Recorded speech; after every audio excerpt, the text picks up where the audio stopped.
Before I became a stepmother, I thought I understood love. I believed love was quiet, steady, and built from patience. I thought it was about showing up every day, listening, and caring without expecting anything in return. I wasn't entering this family to replace anyone. I was entering it to add warmth, to be someone who could support, nurture, and create stability. I wanted to give more than I expected to receive. When I met him, I believed I had found a man who shared that understanding. He told me stories about her childhood, about her first day at school, the little victories he had celebrated, and the challenges she faced. I listened intently. I asked questions I thought might help me understand her world. I wanted to connect, to enter her life slowly, and to avoid making her feel displaced. I promised myself I would move carefully, respect her space, and never force a relationship.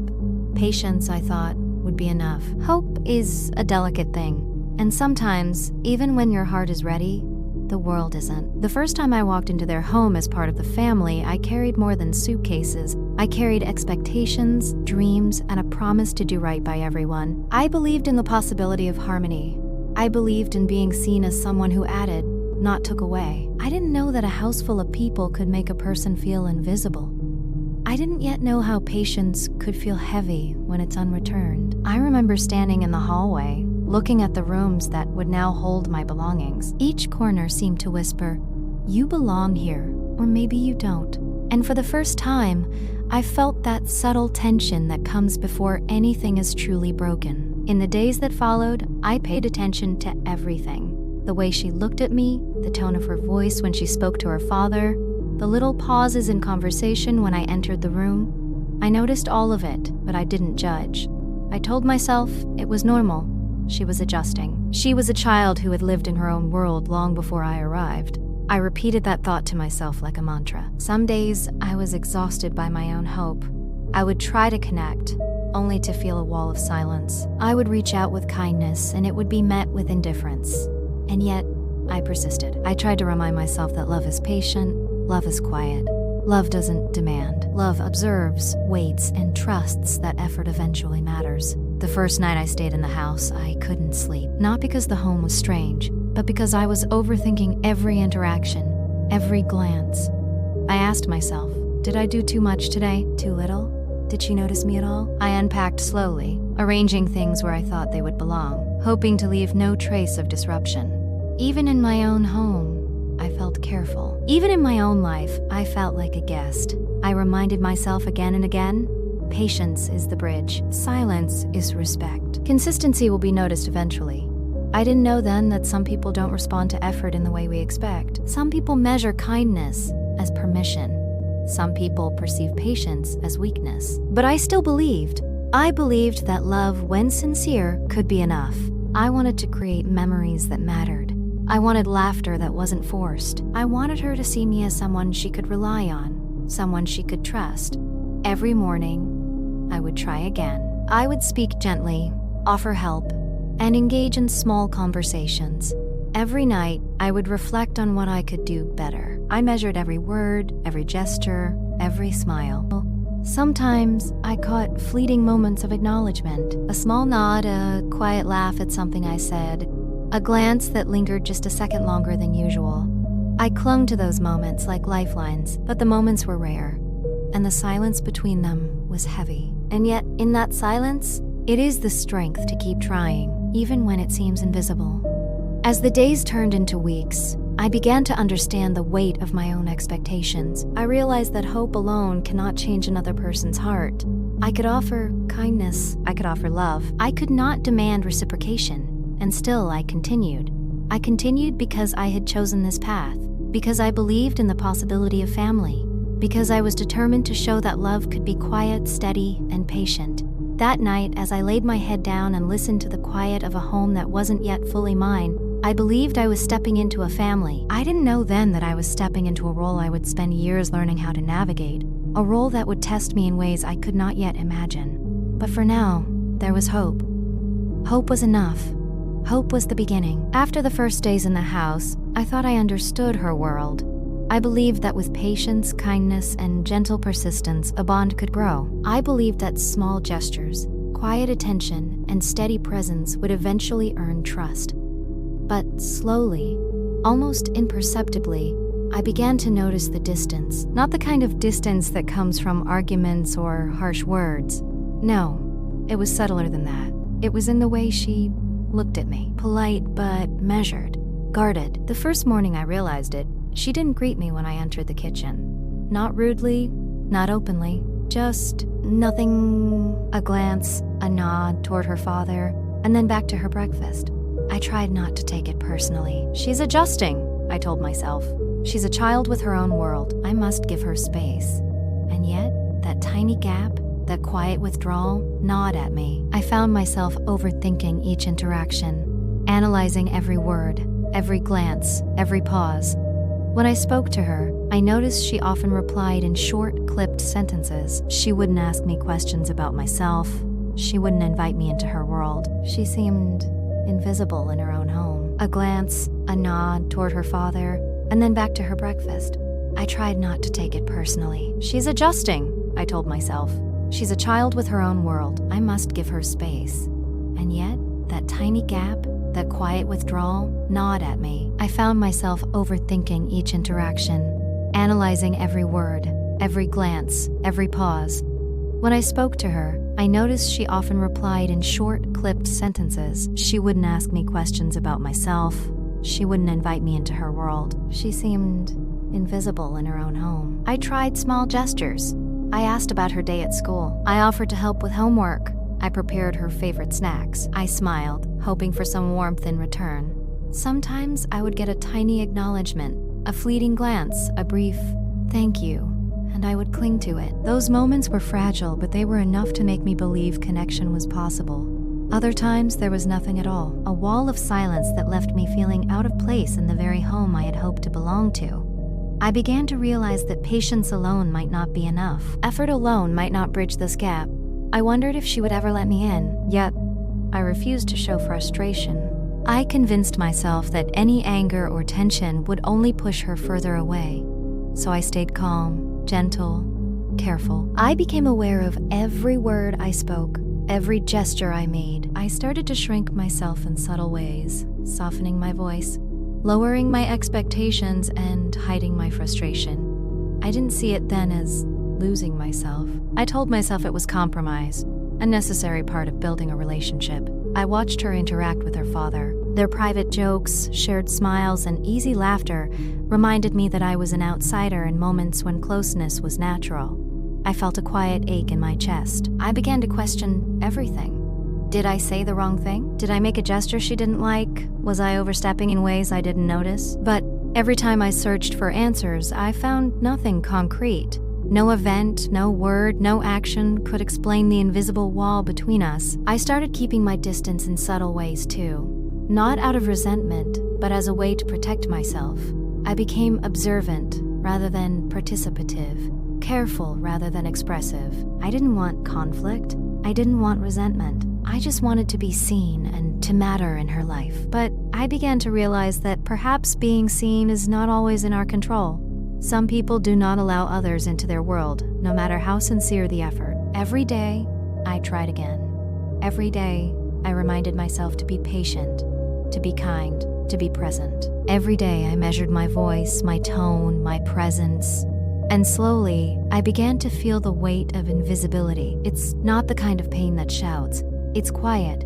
It's not a wound that bleeds. It's a pressure that grows inside, a subtle erosion of confidence and hope. I remember one evening sitting on the couch, watching her laugh at a joke I didn't hear, feeling invisible in my own living room.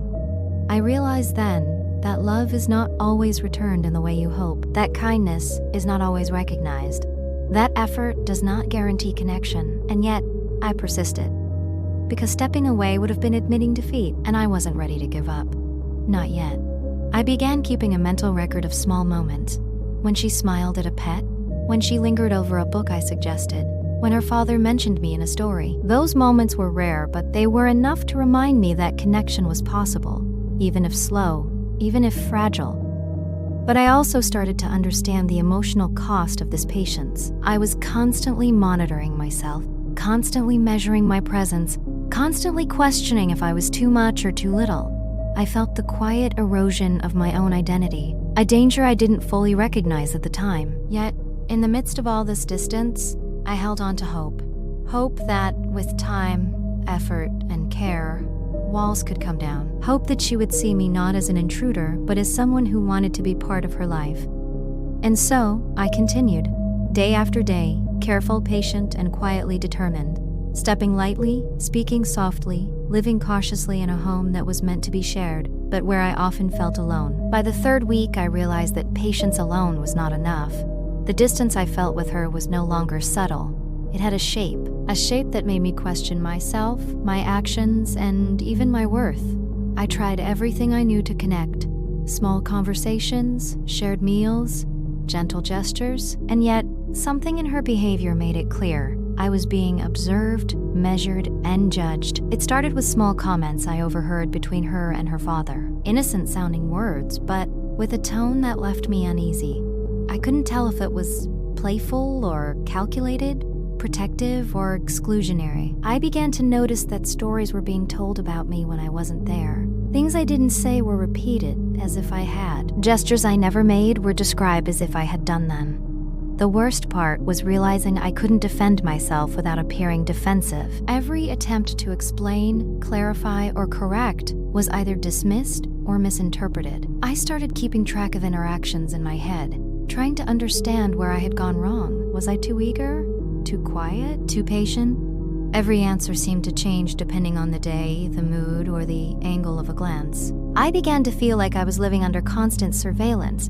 Every move I made, every word I said, every gesture was analyzed. I was careful not to upset anyone, careful not to speak too much, careful not to smile too loudly. Yet, even with all this caution, the narrative about me continued. Misunderstandings piled on top of small moments, creating a version of me that existed only in their eyes. I remember one afternoon when I tried to share a memory from my own childhood, hoping to connect. I spoke softly, smiling, waiting for a response. She looked at me with a mixture of indifference and suspicion. Her father nodded politely but didn't engage. Later, I heard that she had told him I was overstepping or trying too hard. Words I had never spoken, intentions I had never had. I felt a wave of frustration, but I swallowed it. I didn't want confrontation. I didn't want to create tension that might push her further away. So I remained calm, internalizing every moment of misunderstanding. Over time, I began to notice patterns. Stories about me were being shaped in ways that suited others. My intentions were misrepresented. My actions were interpreted in ways I never imagined, and I started asking myself hard questions. Why is this happening? Is it my fault? Am I too much? Not enough? But the truth was, I hadn't done anything wrong. I was simply myself, trying to be patient, kind, and present in a world that wasn't ready to accept me fully. The emotional toll was heavier than I expected. I began shrinking in ways I hadn't before, quieting my voice, limiting my gestures, keeping my thoughts to myself. The more I tried to maintain peace, the more I felt unseen. I started learning the difference between being present and being recognized. Presence is physical, recognition is emotional, and I was learning that recognition is not guaranteed. Despite all of this, I refused to give up completely. I reminded myself that my patience was a choice, not weakness. I reminded myself that love, even when unreturned, was still love. I began documenting small victories in my mind, a fleeting smile when I suggested a book, a quiet thank you when I prepared a meal, the way she lingered for a moment over something I offered. They were rare, but they were enough to remind me that connection was possible, even if fragile. But with each misunderstanding, each story told about me that wasn't true, I realized that my patience came at a cost. The cost was emotional, the weight of constantly analyzing my presence, the creeping feeling that I was invisible even in my own home. And yet, I stayed. I stayed because I had chosen this path. I stayed because I believed that, eventually, truth and persistence might carve a space for me. I stayed because walking away wasn't an option.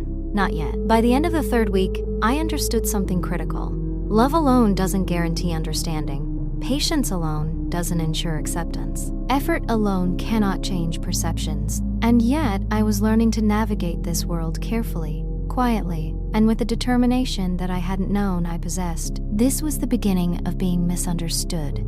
The start of realizing that even when you try your best, others will still see what they want to see. And I would have to find the strength to continue, silently, patiently, and steadily, in the face of growing challenges. By the time a month had passed, the subtle tension in the house had grown heavier.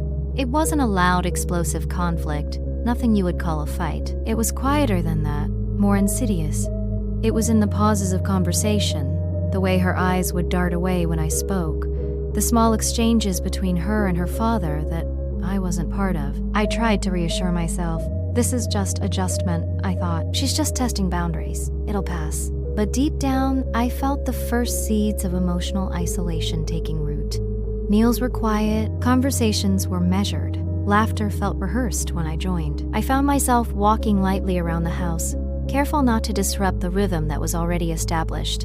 It was a strange kind of loneliness, being in a home filled with people and yet feeling invisible. I started noticing the small ways my presence was minimized. She would finish sentences before I could respond.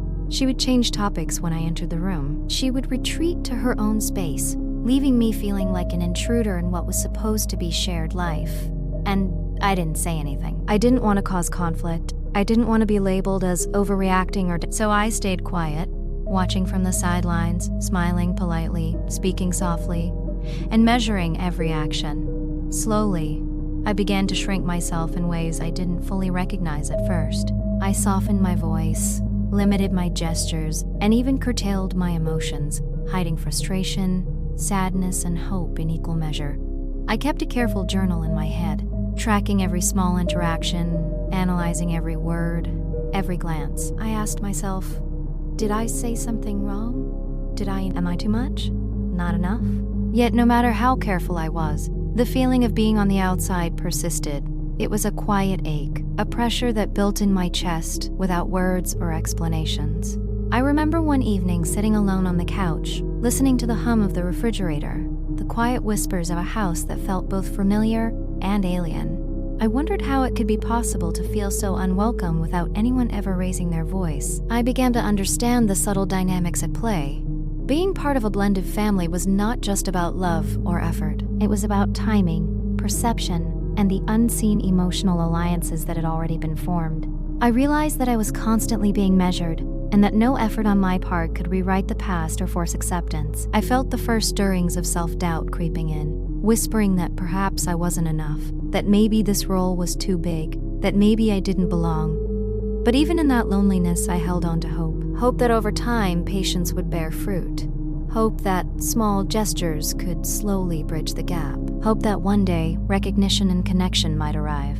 And so I persisted. I continued to speak gently, offer support quietly, and observe carefully.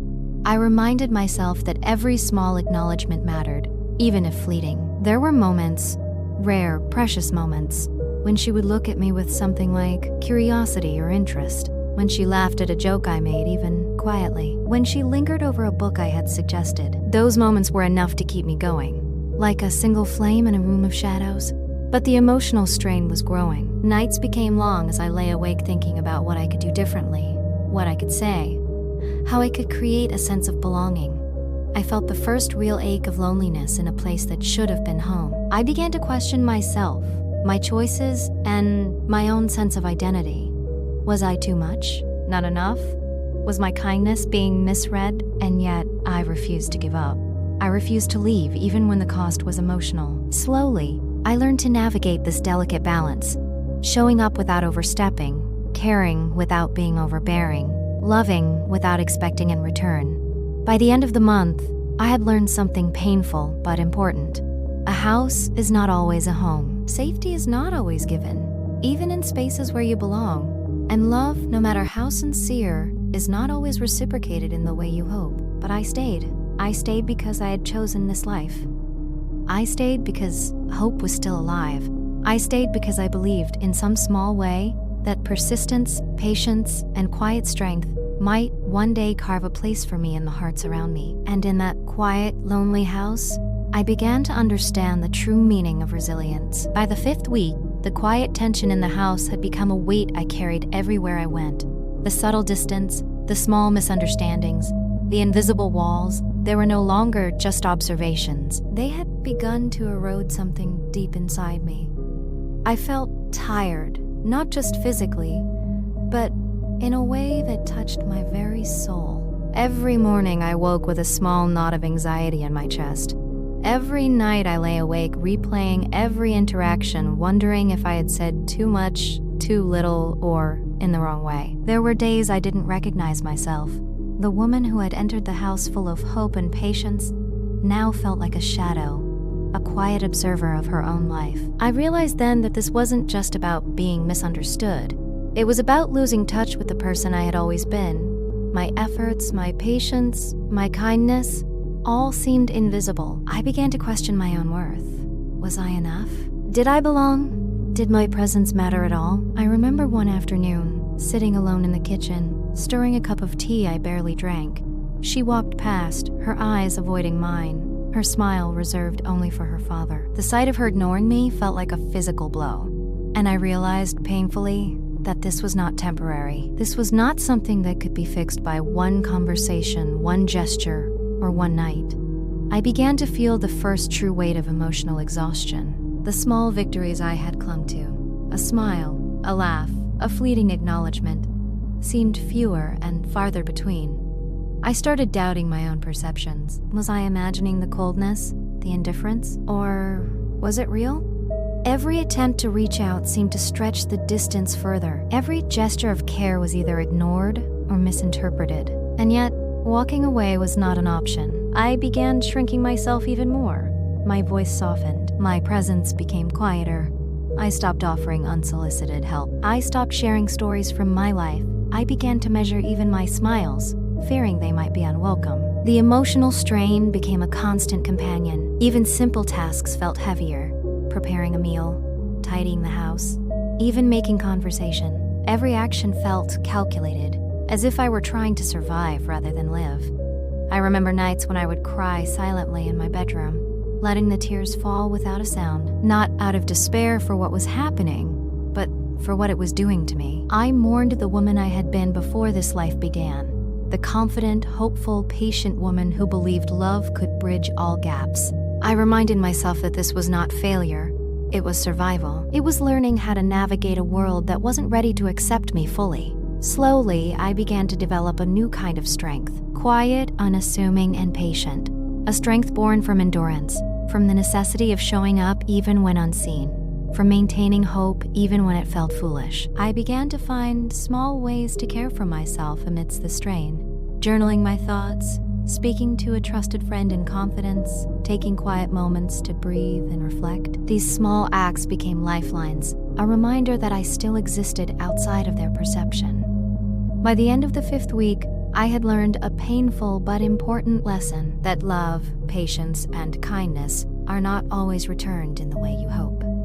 That being unseen in your own home is a real heavy form of pain, and that surviving this emotional weight requires both resilience and self-compassion. She was buried beneath layers of effort, expectation, and hope, waiting for recognition, waiting for validation, waiting for a sign that her presence mattered.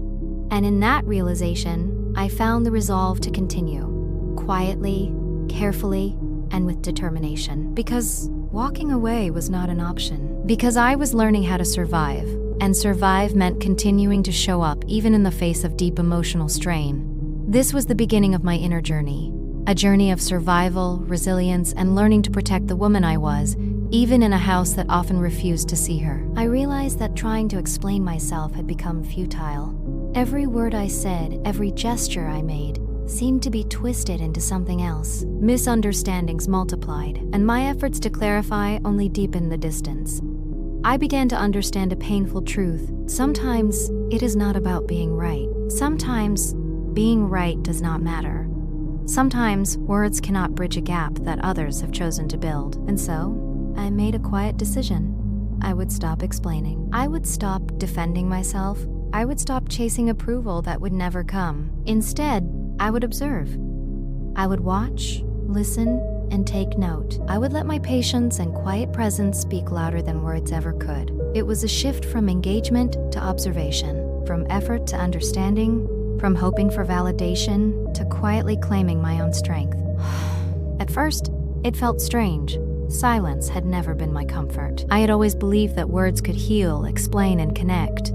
But now, silence became a tool, not a retreat, but a way to preserve my energy. I started noticing patterns I had missed before. The way her expressions changed when her father wasn't looking, the subtle tone of voice when she described her day, the small gestures that revealed more than words ever could. I began to see the dynamics of the household with a clarity that had been impossible while I was trying to force connection. The alliances, the unspoken rules, the habits and routines that shape their interactions. I saw it all, and I realized something important. Understanding does not always require participation. Sometimes, observation is enough. Sometimes, it is the foundation upon which future connection can be built. I also learned to protect myself emotionally. I stopped absorbing every slight, every misinterpretation, every misrepresentation as a reflection of my worth. I began reminding myself quietly, I am more than their perception of me. I am whole, even when unseen. Slowly, I found ways to maintain my presence without overextending myself. I smiled when I wanted to, not when I felt obliged. I offered help when I chose, not when I felt pressured. I engaged in conversation when it felt natural, not when I hoped for approval. And in this quiet strategy, I discovered a kind of power I hadn't known I possessed. A power that didn't come from words, persuasion, or argument. A power that came from patience, awareness, and self-respect. I began to notice small victories, subtle acknowledgments, and unspoken shifts in the household. Moments when she seemed less guarded, or her tone softened slightly, or her glance lingered a second longer than before. They were tiny, almost imperceptible, but they mattered. For the first time, I felt a sense of agency.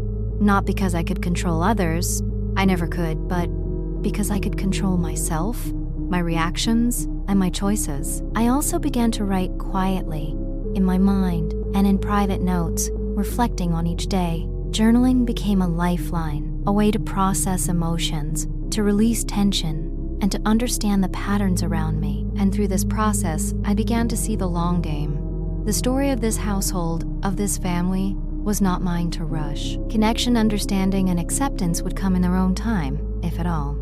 But I no longer felt powerless. I was still patient, still kind, still caring. But now, I was wise, observant, calm, measured. I understood that silence could speak, that presence could teach. And so, I continued. Not with expectation, not with hope that could be crushed, but with quiet strength, careful observation, and unwavering patience. By the end of this week, I have learned an important lesson. Strength is not always loud. Control is not always visible. And sometimes the greatest power comes from simply standing still, watching and choosing your battles carefully. This was my beginning of subtle mastery. Understanding that while I could not change others, I could navigate their world with grace, strategy, and quiet resilience. I had learned to watch, to wait, and to understand the patterns of this household. But nothing prepared me for the first moment when I realized that the truth, the real truth of how things had been misunderstood, was beginning to show. It started with a small incident, something ordinary, a conversation about homework, a forgotten lunch, a mislaid book. But for the first time, she looked at me without that wall, without the suspicion, without the indifference. Her glance lingered, not long, not yet fully warm, but it was different. And in that instant, I understood. Cracks were appearing in the barrier that had kept me out. I didn't celebrate loudly. I didn't force acknowledgement. I simply noticed, internally marking the moment as significant. That evening, I overheard a conversation between her and her father that caught me entirely by surprise. Words I had never expected to hear. Words that revealed she had misunderstood my intentions all along. She had been interpreting my patience, my kindness, and my quiet presence as something it was not. The realization was bittersweet. On one hand, I felt relief. I had not been wrong. I had not been too much or not enough. On the other hand, I felt the sting of lost time, weeks spent under suspicion, unnoticed, misrepresented, but I did not let the pain show. I remained calm, careful, and measured. My patience, my observation, my quiet endurance had led to this moment, and I was determined not to squander it. Over the next few days, I noticed more subtle changes. A brief smile when she saw me in the kitchen, a quiet question about my day, the softening of tone in her voice when she spoke about her schoolwork. Each of these moments, small as they were, felt monumental. They were evidence that truth, patience, and persistence could carve a space even in the most resistant hearts. I also began to see the misunderstandings for what they truly were, the result of fear, insecurity, and a desire to protect. She was a child navigating her own world, and I had been misperceived not because of my actions, but because of her own experiences and assumptions. And in that realization, I found empathy, not just for her, but for myself. I understood that patience had not been wasted, kindness had not gone unnoticed, and though it had been painful, endurance had brought clarity. I began to engage more carefully, still observing, but now with subtle initiatives to connect. A shared joke, a gentle question, a small gesture, each measured, intentional, and patient.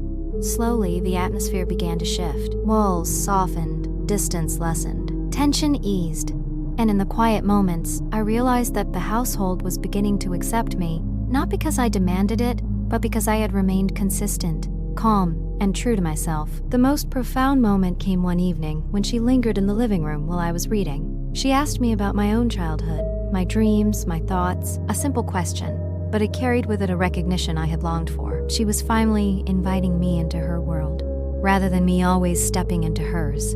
I smiled quietly, letting her curiosity guide the conversation. I shared small pieces of my life, careful not to overwhelm, careful to honor her space. Truly listened. I realized then that the truth does not always arrive loudly or dramatically. Sometimes it emerges slowly, in small cracks, in brief acknowledgments, in moments of curiosity and openness. And I understood a new truth about patience, resilience, and endurance. They are not passive acts. They are choices repeated daily that eventually carve a path to recognition and understanding. By the end of the week, the house felt slightly different. Not perfect, not fully warm, but alive with possibility. Walls were softening, distance was narrowing, and the first glimmers of connection were appearing. I had learned a lesson that would stay with me forever. Truth has its own timing. It cannot be forced, argued into existence, or rushed. It arrives when patience has been proven, when consistency has been shown, and when endurance has been honored. And in that quiet realization, I felt the first real sense of hope. The understanding that love, when patient, kind, and consistent, can eventually break through even the most resistant hearts. By the 8th week, the quiet patience I had maintained for so long was beginning to bear fruit. The subtle glances, the small questions, the occasional smiles, they were no longer fleeting moments. They were signs that the invisible walls were breaking. That evening, a conversation happened that I had longed for, though I didn't dare expect it. She approached me, hesitant at first, and asked about my day. Really asked, with curiosity, not obligation. And I answered, slowly, gently, without pressure, letting her guide the interaction. Something shifted in that simple exchange. A weight I had carried for weeks began to lift. By the 8th week, the quiet patience I had maintained for so long was beginning to bear fruit. The subtle glances, the small questions, the occasional smiles, they were no longer fleeting moments. They were signs that the invisible walls were breaking. That evening, a conversation happened that I had longed for, though I didn't dare expect it. She approached me, hesitant at first, and asked about my day. Really asked, with curiosity, not obligation. And I answered, slowly, gently, without pressure, letting her guide the interaction. Something shifted in that simple exchange. A weight I had carried for weeks began to lift. For the first time, I felt like I mattered, like my presence had meaning beyond effort and duty. The next few days were filled with small but powerful signs of change. She shared stories of her school day. She laughed at jokes I made without hiding her amusement. She invited me into small moments, sitting near me, asking for my opinion, or just lingering in the room. I noticed that our father also began to relax. The tension in his voice softened. He began to speak more freely about my contributions to the household, acknowledging the effort I had put in all along. It was not dramatic. It was not loud. It was subtle, real, and deeply moving. I realized then that this was the result of consistent patience, quiet endurance, and the refusal to withdraw even when unseen. I had not demanded recognition, I had earned it. There were moments of emotional breakthrough. One afternoon, she asked me to help with a project she was working on. We laughed together, struggled together, and ultimately succeeded together. And in that moment, I understood. The walls of misperception had softened enough for genuine connection to form. I also learned the importance of timing. Recognition cannot be forced, understanding cannot be rushed, and connection cannot be demanded. It comes when the other heart is ready to receive it, and patience ensures that we are present when that moment arrives. Over the following week, I noticed the first real signs of trust. She shared personal thoughts with me, small fears and hopes that she had not shared with anyone else. She sought my advice, valued my input, and even laughed at moments I had long forgotten how to expect. I understood then that patience is not passive. It is an active, persistent choice, a willingness to show up, care, and endure without the guarantee of acknowledgement. For the first time, the home felt different. The air felt lighter. Conversations flowed more freely. Laughter was genuine, not forced.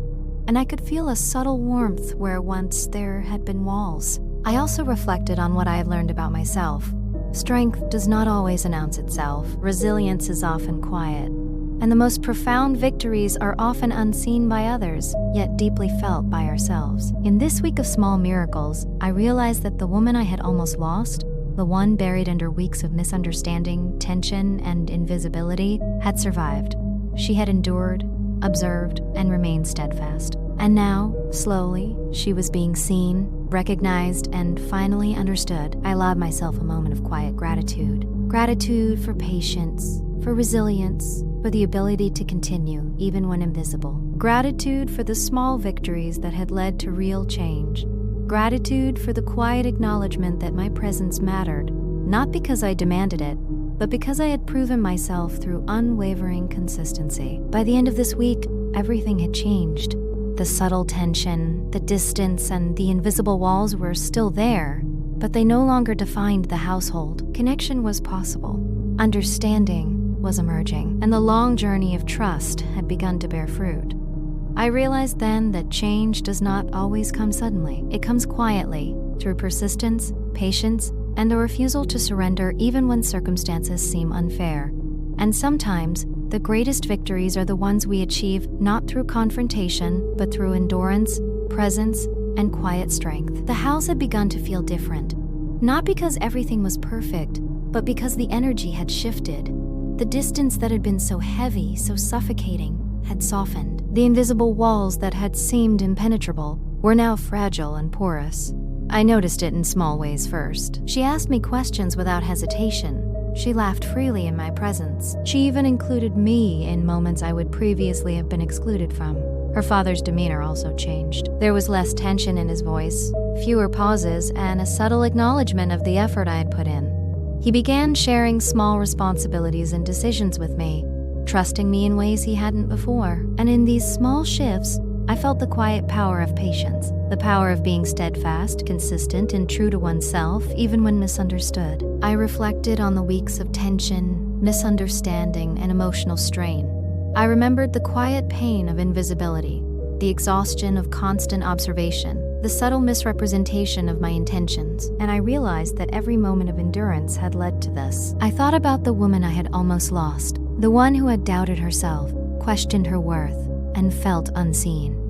That woman had survived because she refused to give up, because she remained patient, and because she quietly claimed her own strength. Slowly, I began to reclaim my own space in that household.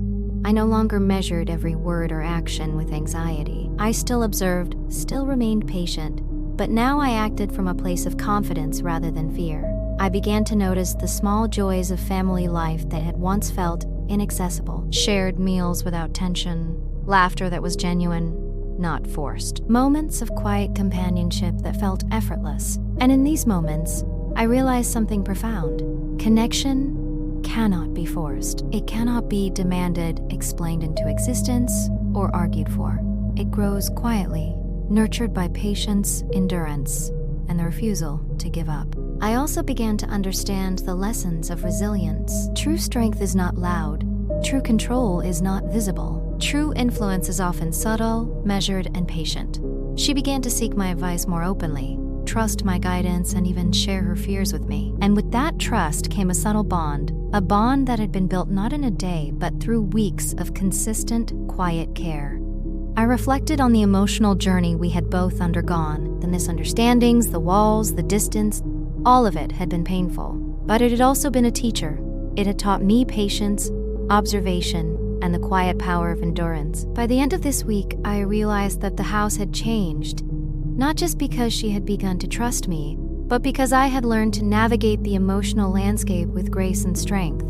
I also understood that my role in this family was not just about connection, but about presence, about showing up, caring, and remaining steadfast, even when unseen, about embodying patience, resilience, and quiet power. And in that realization, I felt a profound sense of fulfillment, not because I had won recognition, approval, or affection, though those had come in time. Not because the distance had completely vanished. It hadn't, but because I had survived, persisted, and remained true to myself throughout. This was the calm after the storm, the quiet aftermath of struggle, the space where lessons are absorbed, strength is acknowledged, and connection begins to flourish. And I knew in that moment that the final chapter, the culmination of all patience, struggle, and endurance, would be one of acknowledgement, resolution, and the lasting bond we'd worked so long to build. The house felt different in a way I had longed for. Not perfect, not free of tension, but alive with warmth, connection, and recognition. The walls that had once seemed unbreakable had softened. The distance that had once been a constant weight had lessened. That morning, she greeted me without hesitation. A simple good morning, but the tone was genuine. The smile was free, unguarded, and for the first time, I felt fully seen. Over breakfast, she shared a story from school, a small victory she had experienced. She laughed genuinely, and for a fleeting moment, I felt like I belonged. Not because I had forced my way in, but because I had remained present, patient, and true. Her father joined the conversation, his tone light, relaxed, and trusting. There was no tension, no suspicion, no subtle judgment, just recognition, acknowledgement that the home we shared had finally become a space of shared presence and connection. As the day went on, I noticed small but meaningful changes. She sought my company willingly. She shared her thoughts without fear of judgment. She laughed with me, trusted me, and included me in ways that had been impossible just weeks before. I realized then that patience and endurance had transformed not just my relationship with her, but my own self-perception. I had survived the invisible walls, the misrepresentation, the emotional strain. I had maintained my integrity, my kindness, and my presence. And now, slowly, the household had begun to reflect that effort. That evening, we shared a quiet moment together. She asked me about my dreams, my hopes, and even my fears, and I shared them, not in search of validation, but in trust. A trust that had been earned over weeks of patience, observation, and understanding. I saw in her eyes something I had longed for: acceptance, connection, and finally, warmth. The house felt alive. Laughter flowed freely. Conversations were genuine. Shared tasks were collaborative, not transactional. And I realized that the invisible barriers that had once made me feel like a stranger had been replaced by genuine presence. I reflected on the journey that had brought me here. Weeks of distance, misunderstanding, misrepresentation, and emotional exhaustion had tested me in ways I could never have anticipated. They had challenged my patience, my strength, and my resilience, and they had forced me to shrink, observe, and endure. And yet, every moment of struggle had been worth it. Every tear, every moment of doubt, every pang of invisibility had taught me lessons I would carry forever. That patience is not weakness, that endurance builds unseen strength. That connection cannot be forced, only earned through consistency, care, and presence. By the end of the week, I realized something profound. I had not just been accepted into their world, I had also rediscovered myself. The woman who had felt invisible, exhausted and unsure, had survived. She had remained steadfast, kind, and patient. And in doing so, she had carved a place not just in the household, but in her own heart. That night, as I sat quietly reflecting on the journey, I felt a deep sense of peace. The home was no longer a place of tension and uncertainty. It was a place of belonging. And I knew, without doubt, that the journey had been worth every moment. The walls had fallen, the distance had lessened, and the connection had been earned, quietly, patiently, and without force.